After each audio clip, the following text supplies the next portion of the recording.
Hi, I'm Lynn Goldstein. Welcome to my studio today. I'm going to share with you 6 easy tips to get you back into your studio rhythm if you've been out of your studio for a while.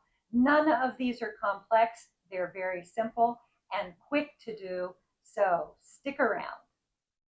Sometimes one of the best things that you can do is simply putter around your studio, whether that means cleaning up a little bit or just getting things together so that you're ready to start anew.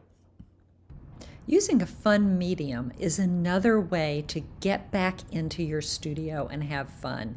This is a time to experiment, to play around, and to not worry about the end result.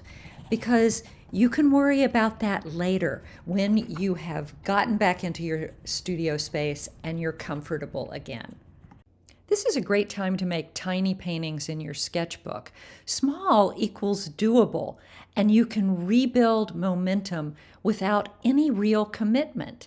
You can play with colors, you can make little teeny paintings, you can make medium-sized paintings in a larger sketchbook. It's a great way to ease yourself back into your studio practice.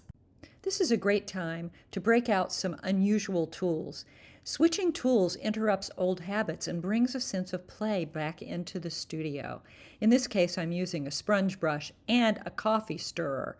Those were really fun to use, and I'm sure I wouldn't be using them if I were trying to do a very finished, wonderful painting.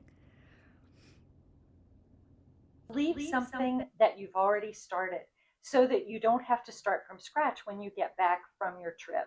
I have 2 pieces here, this one and this one, and they're almost finished. So I can jump right back in, get them to completion, and feel like I have a win right out of the gate. Honestly, this is one of my favorite tips. Go ahead and review your photographs. Have fun. Reminisce. Look at the things that you seem to be consistently taking photographs of. And when you do that, you will be raring to go. If you need a little extra support getting back into the groove again, I have a free download for you called 5 Expert Tips to Crush an Artist's Block. And you can find the link for that in the description box below. Bye now.